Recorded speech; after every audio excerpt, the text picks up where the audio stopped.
India defense exports balancing growth with humanitarian law compliance. What is issue? The Supreme Court of India last year dismissed a public interest litigation related to the central government be directed by Supreme Court to stop exporting defense equipment to Israel as Israel is allegedly committing war crimes in Gaza. Last year supreme court ने एक PIL को dismiss किया और इस PIL के अंदर ये demand की गई थी कि सुप्रीम कोर्ट सेंट्रल गवर्नमेंट को डायरेक्ट करे कि वो इजराइल के लिए डिफेंस इक्विपमेंट एक्सपोर्ट ना करे बिकॉज इजराइल गाजा के अंदर वॉर क्राइम्स कमिट कर रहा है. The top court refuse to intervene because foreign policy is not its domain. Supreme court ने इस मैटर में इंटरवीन करने से रिफ्यूज कर दिया बिकॉज सुप्रीम कोर्ट का कहना था कि फॉरेन पॉलिसी इसके अपने डोमेन में नहीं आता है. India defence export. India looks to expand its defense export with a current target of reaching rupees 50,000 crore by 2029. India चाहता है कि 2029 तक डिफेंस एक्सपोर्ट रुपीज 50,000 करोड़ तक का ये एक्सपेंड करें. On April 1, the Defense Ministry announced that defense export have hit a new high of rupees 23,622 crore by financial year 24-25, a growth of 2,539 crore और 12.4% over the previous financial year.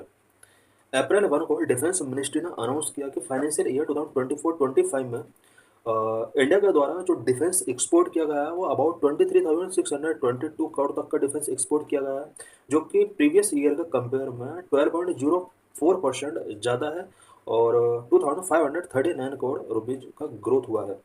The government in the last few years has taken a series of steps to boost export by simplifying licensing requirement. Government ने last few year से defence export को increase करने के लिए कुछ important steps taking किए हैं जिसमें लाइसेंसिंग रिक्वायरमेंट को सिंपलीफाई किया गया है. India is exporting to more than 100 countries. Current में इंडिया अपने डिफेंस इक्विपमेंट को मोर देन 100 कंट्रीज के अंदर एक्सपोर्ट कर रहा है. Now the private sector is also coming forward. The major platforms we have done are Dornier 228 aircraft, 155 advanced towed artillery gun, BrahMos missile, Akash missile, radar simulators, Pinaka rockets. Current में जो हम 100 countries के लिए डिफेंस एक्सपोर्ट कर रहे हैं इनमें ड्रोनियर 228 aircraft include है, 155 advance towed artillery gun include है, ब्रह्मोस मिसाइल आकाश मिसाइल इसके अंदर इंक्लूड है. साथ ही राडार सिमुलेटर्स पिनाका रॉकेट्स भी हम अदर कंट्रीज के लिए एक्सपोर्ट कर रहे हैं. What is international law regarding arms export. Arms export के रिगार्डिंग इंटरनेशनल लॉ क्या क्या है? The most important treaty related to arm export is the armed trade treaty aimed at regulating international trade in conventional arms. Arms export के लिए जो सबसे important treaty हुआ है वो आर्म्ड ट्रेड ट्रीटी हुआ है, जो कि कन्वेंशनल आर्म्स के इंटरनेशनल ट्रेड को रेगुलेट करता है.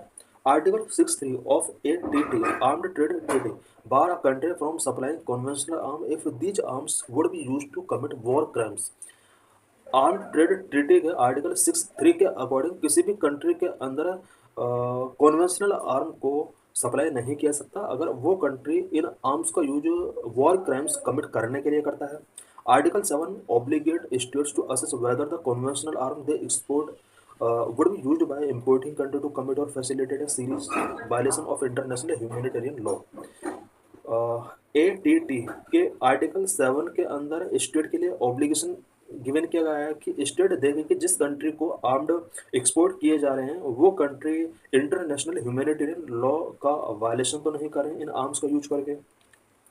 India is not a signatory to this ATT. ATT का इंडिया सिग्नेटरी नहीं है. As a result this treaty is not binding on India and can not be judicially incorporated though some provisions of ATT reflect customary international law. India ATT का signatory नहीं है और यही वजह है कि इंडिया के ऊपर ATT बाइंडिंग नहीं है. बट इंडिया ATT के कुछ प्रोविजंस को कस्टमरी इंटरनेशनल लॉ में इंडिया के अंदर ये रिफ्लेक्ट होते हैं. इट मीन्स ATT के कुछ प्रोविजन कस्टमरी इंटरनेशनल लॉ में रिफ्लेक्ट होते हैं. What are India's obligations on a defense export? Defense export पर इंडिया के क्या क्या ऑब्लिगेशंस हैं? India is a member signatory to international convention on disarmament and non proliferation such as chemical weapons convention, biological weapons convention. India कुछ international conventions on disarmament and non proliferation का एक signatory member है, such as chemical weapon convention का signatory member है, biological weapons convention का signatory member है। India is also member of major multilateral export control regime. India major multilateral export control regime का भी member है, such as missile technology control regime का member है, Wassenaar arrangement on munitions and military items का ये एक member country है। Australia group on biological and chemical items इसका भी एक मेंबर कंट्री है। In line with this, India maintain a list of items controlled for export under the Special Chemicals Organisms, Material, Equipment and Technologies list. India special chemical organisms, material, equipment and technologies list के अंदर जितने भी items listing किए गए हैं, इनके control export को control करता है। There are 8 categories under the SCOMET list and the department of defense production issues authorization for export of munitions list item covered in category 6। SCOMET के अंदर 8 कैटेगरी के आइटम्स हैं और इन आइटम्स के एक्सपोर्ट को इंडिया ने बैन किया हुआ है। Legal gap in India, India के अंदर डिफेंस एक्सपोर्ट से रिलेटेड क्या लीगल गैप है? There is no regulations in Indian law as the UK's export control act और the European Union regulations. India के अंदर इंडियन लॉ में डिफेंस एक्सपोर्ट के लिए कोई रेगुलेशन नहीं है, जिस तरह से यूके के अंदर यूके एक्सपोर्ट कंट्रोल एक्ट है एंड यूरोपियन यूनियन में ईयू रेगुलेशंस हैं। The Indian foreign trade act 1992 read with the weapons of mass destruction of the and their delivery systems, prohibition of unlawful activities, WMDA Act 2005 empowered the central government to regulate the export। India के अंदर Indian foreign trade act 1992 है, इसके under WMDA act 2005 जो कि central government को export को regulate करने के लिए एम्पावर करता है। Section 35 and 2L of WMDA and FTA these sections is India's international obligations under any bilateral, multilateral or international treaty, convention and convention। WMDA and FTA के section 35 and 2L के अंदर provision किया गया है कि India any bilateral, multilateral obligations, international obligations को follow करेगा, साथ ही international treaty, convent and convention को यहाँ पर ऑब्लिगेशंस इसके लिए प्रपोज किए गए हैं। Central government can prohibit the export of defence goods due to India's international law obligation. India के इंटरनेशनल लॉ ऑब्लिगेशन की वजह से सेंट्रल गवर्नमेंट किसी भी डिफेंस गुड के एक्सपोर्ट को प्रोहिबिट कर सकता है। As per India's domestic law, the central government unlike in the UK and the European Union countries is not under an obligation to review the IHL compliance of the country to which India is exporting defense goods। India के अपने domestic law के according central government किसी भी country के लिए export किए गए defence goods पर IHL के कंप्लायंस को रिव्यू नहीं कर सकता। इंटरनेशनल ह्यूमैनिटेरियन लॉ के कंप्लायंस को यहाँ पर रिव्यू करने की जरूरत नहीं है।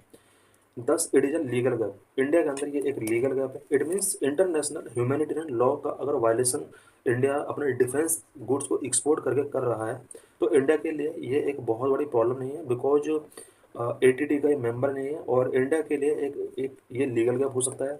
What about India liability under the IHL? IHL के अंडर इंडिया की क्या लायबिलिटी है? Common Article 1 of the Geneva Convention, which is binding on India, obligates all states to respect and to ensure respect for IHL। Geneva convention का article 1 जो कि सभी countries के लिए बाइंडिंग है, कॉमन है, ये ऑल स्टेट्स को ऑब्लिगेट करता है कि सभी state IHL international humanitarian law का रिस्पेक्ट करें एंड इंश्योर करें। Countries are under obligation not to supply weapons to a country which can use weapon to violate the convention. सभी कंट्रीज को ये ऑब्लिगेट किया गया है कि जिस कंट्री के लिए वो वेपन सप्लाई कर रहे हैं वो कंट्री उस वेपन का मिसयूज ना करे। When India's domestic law, the WMDA and FTA are read in light of India's IHL obligation, a clear duty arises not to supply weapon to a country that would use them to breach its IHL obligations। India के domestic law WMDA and FTA अगर इन्हें IHL obligation के साथ read किया जाता है तो ये क्लियर हो जाता है कि इंडिया किसी भी ऐसे कंट्री को वेपन सप्लाई नहीं कर सकता जो कंट्री इन वेपन्स का मिसयूज कर सकता है। But rather than deriving this obligation using international law, it would be better for India to amend the WMDA and FTA to explicitly assess the IHL compliance of countries importing Indian defense goods. India को other IHL obligations को evaluate करने से ज़्यादा better ये रहेगा कि WMDA and FTA के अंदर इंडिया को अमेंडमेंट करने चाहिए. This way India will shore up its credibility as a responsible defence exporting nation. इससे इंडिया एक defence exporting responsible defence exporting nation के तौर पर इसकी क्रेडिबिलिटी बढ़ सकती है. What are the steps taken to boost export? India के द्वारा डिफेंस एक्सपोर्ट को बूस्ट करने के लिए क्या क्या स्टेप टेकन किए गए हैं? Various policy measures have been adopted to each the approval and certification of Indian firms for defense production. Number one, the defense products list requiring industrial license has been rationalized, and the manufacture of both most of the parts or component does not require an industrial license. Licensing process को थोड़ा यहाँ पर easy किया गया है. Number two, a defense production and export promotion policy has also been formulated. India के अंदर defence production and export promotion policy formulate की गई है. Number three, standard operating procedure for export have been streamlined and export promotion cell has been set up and DPSUs have been assigned geographical area for making. India के अंदर export promotion cell भी establish किया गया so that export को streamline किया सके. Number four, defence export promotion scheme was launched in 2018 to promote make in India product. Make in India product को promote करने के लिए इंडिया में 2018 में defence export promotion scheme launch किया गया. Number five, complete end to end outline portal for receiving and processing export authorisation permission has been developed. Number six, the applications submitted on this portal are digitally signed and the authorization is also issued digitally. यहाँ पर कोई भी application अगर submit की जाती है तो digitally उसको साइन किया कर दिया जाता है और डिजिटली उसको ऑथराइज कर दिया जाता है, जो कि एक इम्पोर्टेंट इनिशिएटिव है.